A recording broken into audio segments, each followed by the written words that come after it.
Hello everyone, my name is Jessica Boker. I'm currently a student teacher with Ms. Johnson in the Media Center. Today we'll be looking at two different technology tools that you can use to enhance your classroom without having to front load too much of your time into planning. Both of these tools, NearPod and PebbleGO, are available through your Clever homepage, so you can access them and log in directly from there. The first tool that we'll be looking at is NearPod, which is a resource I've used before in classrooms. My favorite thing about NearPod is their large collection of pre-built lessons. You can filter their content by grade level, subject, state standard, or even content publishers like PBS Kids, Smithsonian, or ABC Mouse. The lessons and activities in NearPod can also be given as a live teacher-led activity or assigned as a self-paced student activity through integration with Google Classroom. I want to show you a little bit about navigating NearPod to get the most out of their resources. When you get logged into NearPod, it should take you to your My Lessons homepage. From there, you can navigate with the menu on the left side of the screen. You can go ahead and join the Western Elementary School Library, which is going to be right over here under School Libraries. Let's see, we're looking for...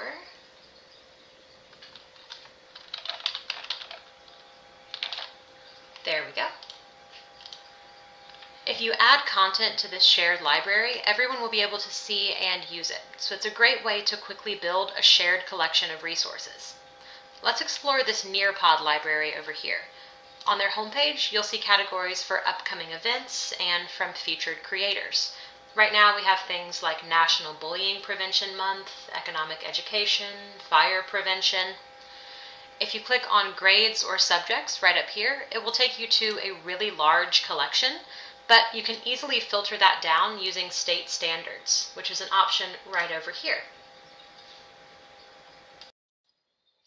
Let's say we're looking for a 3rd grade science lesson. We can choose right up here that we are in Georgia, looking for science for 3rd grade. This search gives us a lot of content from the NearPod library. Some of these are going to be gamified quizzes, drag and drop activities, we've got videos, or even complete lessons. If we come up to the top, we can choose lesson right up here to only see the complete lessons that are ready to go and ready for use in your classroom. For this example, I'm going to choose Ecosystems Fresh Water. From here, you can preview the content of the activity. This one includes, it's got a poll to gauge student understanding, or how prepared they are for this lesson, how much they might already know. It includes a collaboration board. Over here, if we click under the field trip, it's going to have a 3D image. You can click and drag around that one. This lesson is going to continue. It's got videos, it's got matching games, open-ended questions for students to reply to, and a quiz at the end. From here, we can choose to either save this to our library or teach it. I'm going to add this to my lessons right here, and then go back to this home page, and from there, I'm going to add it to our shared school library by choosing School Library and hitting Add Lessons. I can pick stuff from my own personal library and add it right here. Anything that you've saved to your own personal library, you'll be able to share to that school library. If I then wanted to teach the lesson, I could choose right over here and hit Teach. I can choose from either the live participation or the student-paced option. The live participation can be joined by students through the web page. They've got this join code right up here, or it can also be shared to Google Classroom. During a live lesson, you've also got some other options, which include this virtual whiteboard down here to make notes, and you can even add activities right in the middle of teaching the lesson if you know that you need a student response to something else. There's hundreds of options on NearPod for pre-built lessons, and that's only part of what they offer. As you get more comfortable using NearPod, you can also modify existing lessons by adding or removing components. You can combine multiple lessons or some of those pre-built activities. Some of those things we saw on that initial search were standalone activities, which can either be used by themselves or added to a lesson. Those are the things like the gamified quizzes, the drag and drop interactives, or the videos. If I were to go back to this search that we did for 3rd grade science and choose one of the videos, I could then add it to my library and then show it over here, and from there I can edit it, which lets me add questions at certain points along the video. You also have the option with NearPod to create a whole lesson of your own. We won't be getting into that today, but it's useful to know that the option is there if you do want to go in depth. You can create a lesson from scratch. I also want to point out that NearPod has a few really great resources. They're going to be their VR content. They've got plenty of different options, especially for like the science and technology aspects.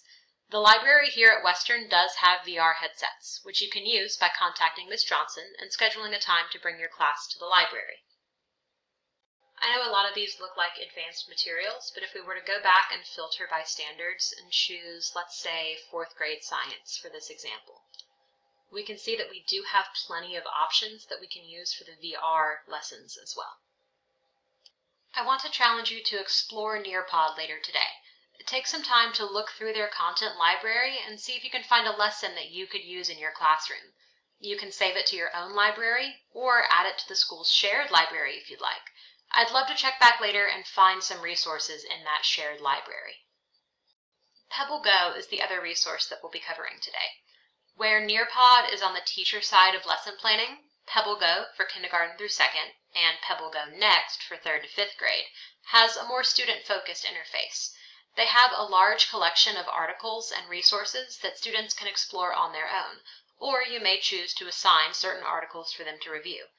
Both resources also have learning games, and each subject has a question of the day.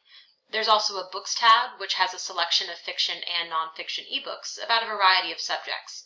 Behind their kid-friendly interface, they also have some teacher resources that I'll be highlighting. On PebbleGO, and PebbleGO Next, right up here, content can be explored by subject and category. There's also this search bar in the top corner if you want your students to navigate directly to a certain resource. I'm going to explore some PebbleGO and see what they've got. So let's start in this science category right over here. From there I'm going to choose methods of making art. And they've got all sorts of different options, but let's start with fiber arts for my example.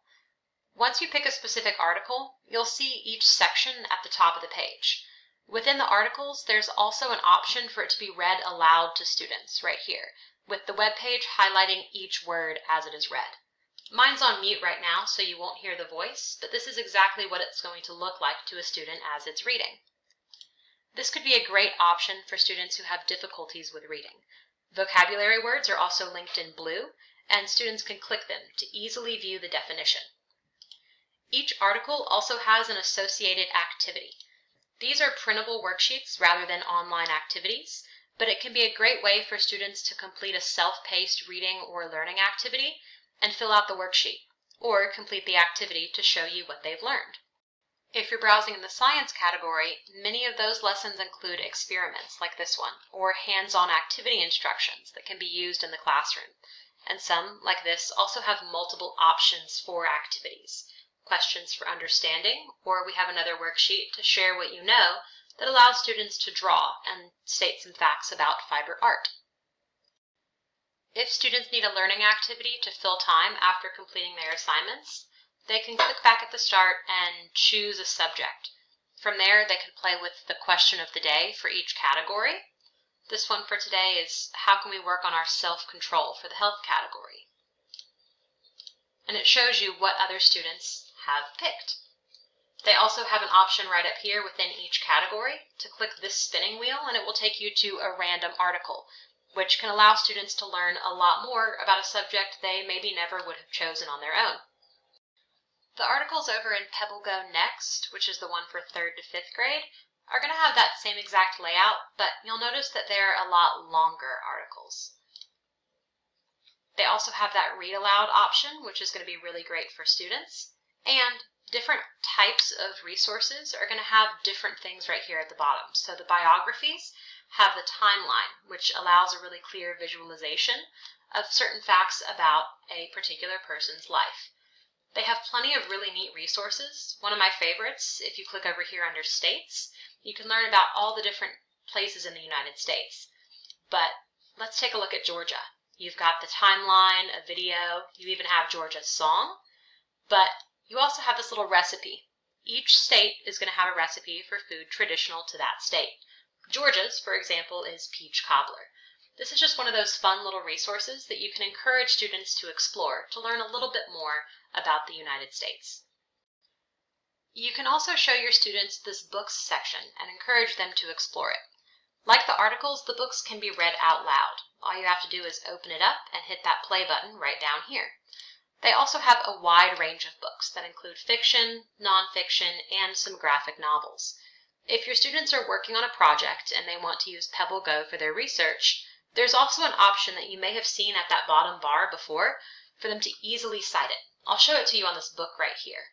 You can hit Cite, and it's going to take us to this MLA citation.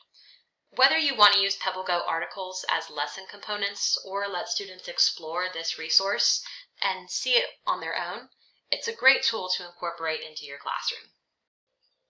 In addition to the student-facing section of PebbleGO, they also have a lot of educator resources. There's several options, but my favorite for teachers is the lesson plans and activities section. You'll find lesson plans, worksheets, and classroom resources grouped by topic. There's a variety of ready-to-use printables, such as crossword puzzles, word searches, coloring pages, and various in-class and take-home activities that can be incorporated into your lesson plans. Let me show you where to find those. If we're under PebbleGO, all we have to do is click on this Educator Resources tab right down here at the bottom. They do have a lot of different options, but the lesson plans and activities is where you'll find the most useful things for your classroom. The first thing you'll see on this page is going to be their monthly featured lesson plan. October's is about showing respect and tolerance. They've got a link right here that will take you to the full lesson plan, which includes everything from instructional goals, content standards, and materials, all the way down to a student worksheet down there at the bottom. Back from this home page, you can explore the resources that are in each category under PebbleGO and PebbleGO Next. They're always updating their resources and adding a lot of new materials, and they spotlight popular lessons and activities. The last thing that I want to show you from this Lessons and Activities homepage, if you scroll down right here, they have these PebbleGO holiday calendars. These list relevant holidays or events and their related articles. So, for example, coming up we have National Cat Day and articles about that as well. They have calendars posted through December, so you could always take a moment to look at those and find easy ways to incorporate PebbleGO and PebbleGO Next into your upcoming lesson plans. For my coursework, I do need to collect some data about this workshop, so if you could scan the QR code and fill out a brief survey, I would greatly appreciate it. Thank you, and I look forward to seeing you as I continue to work with Ms. Johnson in the library.